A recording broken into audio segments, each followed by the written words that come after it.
Welcome back to my channel. நான் உங்கள் VJ.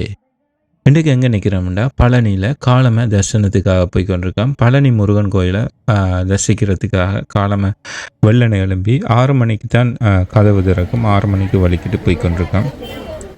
பழனிக்கு வந்த உடனே நீங்கள் கீழேயே பால் வேண்டி கொண்டு மேலே வர ஏறி போகலாம். பால் தேவையான அபிஷேகத்துக்கு தேவையான சாமான்களை வேண்டிக் கொண்டு மேலே வர போகலாம். சில நேரம் உங்களுக்கு ஹெல்ப் பண்ணுறதுக்கும் அங்கே வருவினேன். அவையில் உங்களோட டீல் பேசுவினேன், எவ்வளவு காசு தர வேணும்னு சொல்லி. அல்லது நீங்கள் என்ன செய்யலாம்னா மேலேயும் போய் வாங்கலாம் பால். அதுகள் அபிஷேகத்துக்கு தேவையான சாமான் கீழே மட்டும் வாங்க வேணும்னு இல்லை. கீழே இந்த டீல் பேசி போனால் சில நேரம் அவையில் உங்கள்கிட்ட எக்ஸ்ட்ராவாக எல்லாம் காசு கேட்பின. அவையில் சொல்கிற காசு நீங்கள் கொடுக்க வேண்டி வரும். அதே நீங்களே வாங்கிட்டு மேலே போகலாம். சில வேளையில் கீழே உள்ள கடையில் வந்து நீங்கள் போய் சும்மா தெரியாதனமாக வாங்கிக்க சில நேரம் எக்ஸ்ட்ராவாக சார்ஜ் பண்ணுவேன். அதுதான் எனக்கு நடந்தது. நான் காலமாக வெள்ளனையாக குயிக்காக போவேக்க அவள் சொன்னவன் மேலே ஒரு சாமானம் வாங்க இல்லாது நீங்கள் இதிலேயே வாங்கிட்டு போகணும்னு சொல்லி எல்லாத்துக்குமே எக்ஸ்ட்ராவாக சார்ஜ் பண்ணினவன். 10 ரூபா பெறுமதியான சாமான் கூட 40 ரூபா சார்ஜ் பண்ணி 50 ரூபா சார்ஜ் பண்ணி அப்படி சார்ஜ் பண்ணினது நான் பார்க்கத்தக்கதாக இருந்தது. அது இந்த எக்ஸ்பீரியன்ஸ். அதால் நீங்கள் வந்து இங்கே வந்தீங்களோண்டா தேவையான சாமான்களை தேவையான இடங்களில் வாங்கிட்டு போங்க. எல்லா இடங்கள்லையும் வாங்க வேண்டிய அவசியம் இல்லை. 2-3 கடையில் விசாரித்து பார்த்துட்டு அதுக்கப்புறம் நீங்கள் உங்களுக்கு எந்த இது ரீசனபிளாக இருக்குன்னு சொல்லி பார்த்து வாங்குங்க. நான் எனக்கு 2-3 கடையில் விசாரிக்கிறதுக்கு சந்தர்ப்பம் கிடையாது. உடனே நான் போகணுமென்றது இருந்தது. மற்றது அவையெல்லாம் குயிக்காக இதை வாங்க அதை வாங்கன்னு சொன்னதால் அதுலேயே வாங்கிட்டு நான் படியேற தொடங்கிட்டேன். அநேகமான மக்கள் நினைத்து கொண்டிருக்கின்றார்கள் முருகனின் 3வது படை வீடு, அதாவது 6 படை வீட்டில் 3வது படை வீடு பழனி முருகன் கோயில் என்று. பழனி முருகன் கோயில் இல்லை, அது திருவாவின்குடி என்று சொல்லிய ஒரு முருகன் கோயில் தான். இந்த பழனியில் தான் அந்த முருகன் கோயிலும் இருக்குது. இந்த அடிவாரத்தில் இருக்கிற முருகன் கோயில் தான் அந்த 3வது படை வீடு. முருகனின் 6 படை வீடுகளில் 3வது படை வீடாக சொல்லப்படுகின்றது. எனக்கும் தெரியாது, நான் நினைத்து கொண்டது பழனி முருகன் கோயில் தான். இந்த முருகன் கோயில் தான் முருகனின் 3வது படை வீடு. 6 படை வீடுகளில் ஒரு வீடாகவும் நினைத்து தான் நான் ஏறிக்கொண்டிருந்தேன். நான் பேருந்து தான் அங்குள்ள மக்களும் எனக்கு சொல்லவில்லை. பேருந்து வந்து வாசித்து பார்க்க தான் எனக்கு தெரிந்தது இந்த கோயில் வந்து 6 படை வீடுகளில் ஒரு படை வீடாக இல்லை. ஆனால் விக்கிபீடியாவிலேயே போட்டிருந்தது. அநேகமான மக்கள் கன்ஃபியூஸ் ஆகிறவன்னு சொல்லி இது பழனி தான் 6 படை வீட்டில் 3வது படை வீடு என்று சொல்லி மக்கள் நம்புகின்றார்கள் என்று.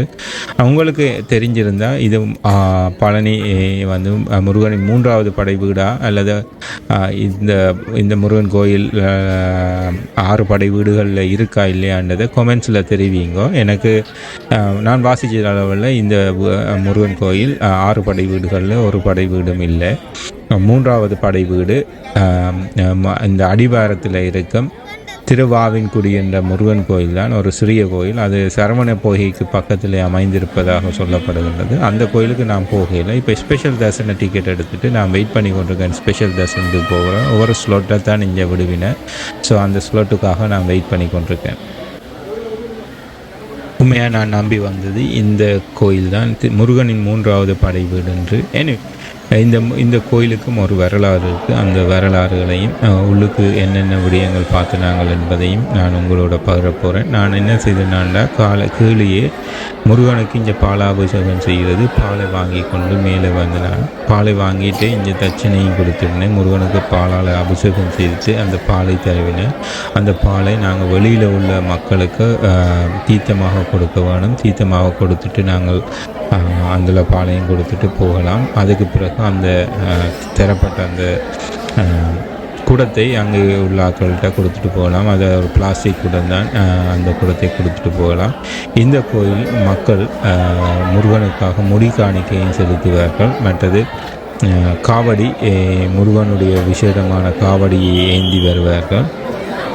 அப்படிப்பட்ட மிக பிரசித்தி பெற்ற கோயில் தான் இந்த முருகன் கோயில். அது பழனி என்றாலே பஞ்சாமிர்தம் தான். பஞ்சாமிர்தம் தான் இங்கே கிடைக்கப்பெறும். பஞ்சாமிர்தத்தை நான் பெறத்துக்காகவும் போனான். அங்கே பஞ்சாமிர்தம் வந்து ஒரு ஆளுக்கு ஒரு பிளேட் மாதிரி தான் கொடுத்து கொண்டு இருந்தவர். அருமையாக இருந்தது கோயிலில் இருந்து சாப்பிடுக்க. இப்போ காலமே 8 மணி. இந்த வெளியில் இருந்து வீடியோ எடுக்கிறது வந்து இங்கே எலவு பண்ணினவன். ஆனால் சில நேரம் அங்கே உள்ள ஸ்டாஃப் வந்து சொல்லினேன் சில இடங்களில் எடுக்கக்கூடாதுன்னு சொல்லி நான் இந்த கோயிலை சுற்றியே உங்களுக்காக வீடியோ ஃபுல்லாக எடுத்தேன். நான் வெளிப்புறம் உள்புறம் எடுக்க இயலாது, வெளிப்புறம் ஃபுல்லாகவே நான் உங்களுக்காக எடுத்தேன்னா நீங்கள் பாருங்க அப்படி இருக்குன்னு சொல்லி. இந்த கோயிலுக்கு நீங்கள் படி மேலே ஏறி நடந்து வரலாம் அல்லது கேபிள் கார் இருக்குது, அந்த கேபிள் காரை யூஸ் பண்ணி நீங்கள் மேலே வரலாம். பழனி முருகன் கோயில் மதுரை நகரில் இருந்து 115 கிலோமீட்டர் தூரத்தில் இருக்குது. நாங்கள் நேற்றிரவு பழனி முருகன் கோயிலுக்கு வர்றதுக்காக மதுரையிலேருந்து இரவே வழிகட்டி இரவு 10 மணி அப்படி வழிகட்டி இரவு 11:30 அப்படி பழனியை ரீச் பண்ணி ஹோட்டலில் தங்கி நின்று காலமே விளம்பி இந்த கோயிலுக்கு வந்து நாங்கள். இந்த கோயிலின் வரலாறு என்னென்னா, ஒரு நாள் நாரதர் மிக அரிதாக கிடைக்கப்படும் ஒரு ஞானப்பழத்தை பரமசிவனுக்கு படைப்பதற்காக கொண்டு வந்தார். அப்போது அருகில் இருந்த உமையம்பாள் அந்த பழத்தை எடுத்து தன்னுடைய குமரர்கள் இருவருக்கும் பகிர்ந்து கொடுக்கறதுக்கு இருந்தார். ஆனால் அதை பகிர்ந்து கொடுத்தால் அதன் மகிமை போய்விடும் என்பதற்காக தனித்தனியைத்தான் கொடுக்க வேண்டும் என்று சொல்லப்பட்டது. அப்போ விநாயகருக்கும் முருகனுக்கும் உமாதேவியா சொன்னார், யார் முதலில் உலகத்தை சுற்றி வருகின்றாரோ அவர்களுக்குத்தான் இந்த பழம் வந்து. அப்போ முருகப்பெருமான் என்ன செய்தார்னா, மயில் வாகனத்தில் ஏறி உலகத்தை சுற்றி வந்த விநாயகரோ தனது பெற்றோரை உலகமாக கருதி அவரை சுற்றி வந்து ஞானப்பழத்தை வென்றெடுத்தார்.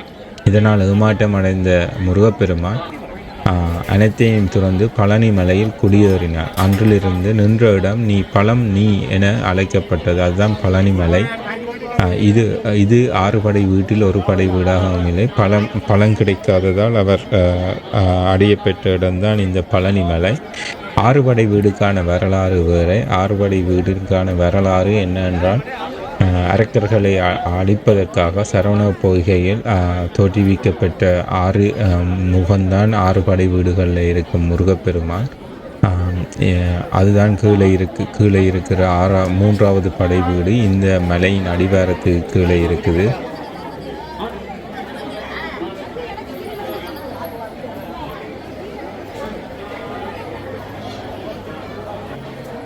இந்த கோயில் அநேகமான முருகன் கோயில் கணக்கு பயங்கர பிரசித்தி பெற்ற ஒரு முருகன் கோயில். பழனி முருகன் கோயில் மிகவும் பிரசித்தி பெற்ற கோயில். மேலிருந்து நீங்கள் பார்க்க அந்த பழனி சிட்டியின் வியூ வந்து பயங்கர வடிவாக இருக்கும். இந்த முருகன் கோயிலுக்கு நீங்கள் படியால் வரலாம். 2 விதமான கேபிள் கார் இருக்குது. ஒன்று பஸ் மாதிரி இருக்கும், மற்றது கேபிள் காரே இருக்கும். அந்த கேபிள் காராலையும் வரலாம். 2 பக்கத்தால் இந்த மலைக்கு ஏறியும் வரலாம். ஸோ நீங்கள் பழனி முருகனுக்கு வரண்டால் காலமை வெள்ளனையே ஏறவழிக்கிட்டீங்களா காலமை தரிசனத்தை முடிச்சுட்டு நீங்கள் போகலாம். அல்லது மத்தியானம் கூட வரலாம். நீங்கள் அந்த கேபிள் காரால் யூஸ் பண்ணி கூட வரலாம், அல்லது மலையில் ஏறி வரலாம். ஸோ அந்த கிலோமீட்டர் பொறுத்து நீங்கள் டிசைட் பண்ணி வரலாம் என்ன மாதிரி நீங்கள் மேலே வர போகிறீங்களேண்டு. இந்த தரிசனத்துக்காகவே இங்கே கணக்க நம்பர் போட்டிருக்கு 7, 8, 9, 10 அப்படின்னு சொல்லி. ஸ்பெஷல் தரிசனம், நார்மல் தரிசனம் டிக்கெட்டு எல்லாம் போட்டிருக்கேன்னு. ஸ்பெஷல் தரிசனத்திலையும் நீங்கள் பால் கொண்டு போய் தரிசனம் செய்ய போகிறீங்களென்று சொல்லிச்சுன்னா முருகப்பெருமான நேராக பார்க்கலாம். இங்கே 100 ரூபா தான் இந்த ஸ்பெஷல் தரிசன டிக்கெட்டுக்கு. அந்த 100 ரூபா கொடுத்து நான் போனால், நீங்கள் மாற்றின காசு கொண்டு போனால் நல்லது. ஏனென்றால் நான் அங்கே 500 ரூபா கொண்டு அவையால் ஸ்பெஷல் தரிசன டிக்கெட் தெரியல. ஏனெண்டா மாற்றின காசு இல்லைன்றதால் மாற்றின காசு பேருந்து நான் அங்கே உள்ள ஆக்கள்கிட்ட கேட்டுத்தான் இந்த ஸ்பெஷல் தரிசன டிக்கெட் எடுத்து உள்ளுக்கு போனால் காட்டும் எடுக்க மாட்டேனேன். ஸோ அதை நீங்கள் ஞாபகத்தில் வச்சு கொண்டு போங்க. திருப்பவும் நான் சொல்கிறேன், பழனி மலையில் அடிவாரத்தில் அமைந்துள்ள குழந்தை வேலாயுதன் சுவாமி கோயில் 6 படை வீடுகளில் ஒன்றாகும். இது திருவாவின்குடி 3வது படை வீடாக இருக்கின்றது. பலர் மலை மீது உள்ள தண்டாயுதபாணி சுவாமி கோயில் 6 படை வீடுகளில் ஒன்று என்று தவறுதலாக எண்ணப்படுகின்றது. இது சங்ககால இலக்கியங்களில் கூட இதுகளை பற்றி கூறப்பட்டிருக்கின்றது. நீங்கள் 6 படை வீடுகளை தரிசிக்க வருகின்ற ஒரு பக்தனாக இருப்பின் திருவாவின்குடி என்ற 3வது படை வீட்டை தரிசனம் செய்துவிட்டு பேருந்து பழனி மலைக்கு வரலாம். பழனி மலையில் இருக்கும் முருகனுக்கான வேறொரு வரலாறு இருக்கின்றது. நான் பழனி மலையில் உள்ள முருகன் 3வது படை வீடு என்று சொல்லி தரிசிக்க வந்தேன். அதால் நான் திருவாவின்குடி என்ற கோயிலை நான் தரிசிக்காமலே வந்துவிட்டேன். பழனி முருகனுக்கு காவடி எடுப்பது என்பது ஒரு மகிமையான விடயம். பக்தர்கள் பழனி முருகனுக்கு காவடி எடுத்து கொண்டு வருவார்கள். தங்களுடைய வேண்டுதல்களை நிறைவேற்றுவதற்காக கடவுளிடம் வேண்டி இவ்வாறான காவடி எடுத்து வருவார்கள். இந்த இடத்திலிருந்து நாங்கள் சிட்டியை பார்க்கவே வடிவாக இருக்கும். இந்த காவடி கூட நீங்கள் மேலே வந்தீங்களோன்றால் கூட காவடியை வந்து ஹாய பண்ணிவிட்டு நீங்கள் முருகனுக்கு காவடி எடுத்துகிட்டு போகலாம். இப்போ ரங்குற டைம் ஆச்சுது. ரங்கி கொண்டு போவைக்கே எவ்வாறு ரங்குறன்னு சொல்லி பார்க்கலாம். இந்த ஏறுறதுக்குன்றங்கிறதுக்கும் ஒரு 30 நிமிஷம் ஏறுறதுக்கு 15 நிமிஷம் ரங்குறதுக்கு இருக்கும். ரங்கைக்கு கொஞ்சம் ஈஸியாக குயிக்காக ரங்கிடலாம். மலை இப்படி ஒரு ஸ்லோப்பாக இருக்கும், ஆனால் ஈஸியாக நாங்கள் ரங்கி முடிக்கலாம். முருகனை எப்பவும் தரிசிக்க நாங்கள் மலை குன்று அவ்வாறான இடங்களில் ஏறித்தான் முருகனை தரிசிப்போம். இந்த இடங்களால் நீங்கள் நகர்ந்து போய்க்க அங்கால மயில்கள், குயில்கள், குரங்குகளை பார்க்கத்தக்கதாக இருந்தது.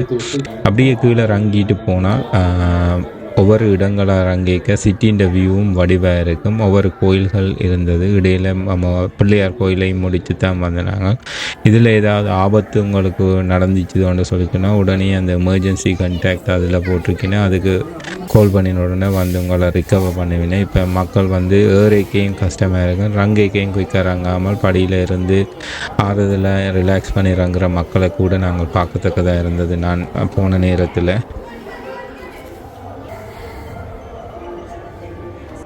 இந்த வீடியோட கண்டென்ட் பிடிச்சிருந்த இந்த வீடியோவை அவங்களோட ஃப்ரெண்ட்ஸ் அண்ட் ஃபேமிலியோட ஷேர் பண்ணுங்க, லைக் பண்ணுங்க, கமெண்ட் பண்ணுங்க.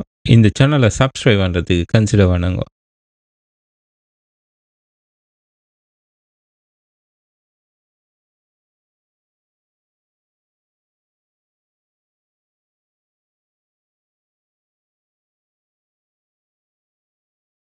கோயில்கிட்ட தரிசனம் முடித்தாச்சு. அதுக்கு பிறகு நாங்கள் இப்போ கீழே போய் ஏதாவது அந்த ஷாப்பிங் ஏரியாவை பார்த்துட்டு நேராக ஹோட்டல் போய் ஹோட்டலில் செக் அவுட் பண்ணிவிட்டு அதுக்கு பிறகு நாங்கள் டிரைவரோட போயிருந்து எங்கேயாவது இடத்துல காலம் பிரேக்ஃபாஸ்ட் எடுத்துகிட்டு அடுத்ததாக நாங்கள் திருச்சிராப்பள்ளிக்கு போகிறது தான் பிளான். திண்டுக்கல் ஊடாக திருச்சிராப்பள்ளிக்கு போகிறது தான் plan.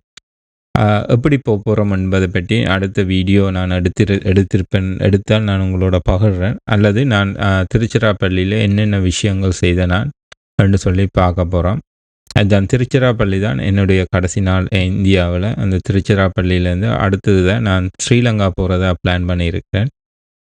Trichy to Colombo flights ஓடுறது. அப்போ அந்த திருச்சி டு கொழும்பு ஃப்ளைட்ஸ் எடுத்து திருச்சிராப்பள்ளியிலேருந்து கொழும்புக்கு போக இருக்கிறேன். பழனியில் எங்கேயுமே கொய்யாக்காய் வடிவாக பார்க்கறதுக்கதாக இருக்குது. டேஸ்டான கொய்யாக்காய்களும் இருந்தது. இதுதான் பழனியின் வெளியில் நடந்து போகிற அந்த கடையில் இருக்கிற இடம். அப்படியே நடந்து போனால் ஹோட்டல் வந்துடும் ஒரு 5 மினிட்ஸில்.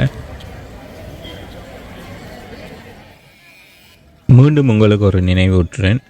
பழனி முருகன் கோயில் 6 படை வீடுகளில் ஒரு படை வீடாக கருதப்படுறது இல்லை.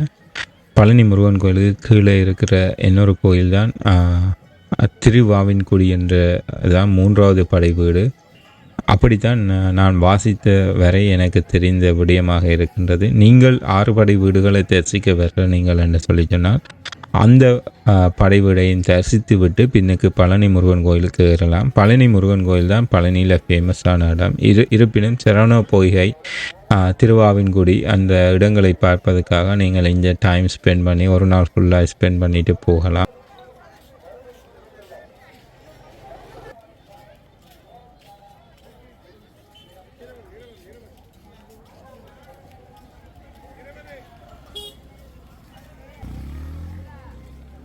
இந்த வீடியோட கண்டென்ட் உங்களுக்கு பிடிச்சிருந்தா இந்த சேனலை சப்ஸ்கிரைப் பண்ணுறதுக்கு கன்சிடர் பண்ணுங்க. இந்த சேனலை இந்த வீடியோவையும் உங்களோட ஃப்ரெண்ட்ஸ் அண்ட் ஃபேமிலியோட ஷேர் பண்ணுங்க, லைக் பண்ணுங்க, கமெண்ட் பண்ணுங்க.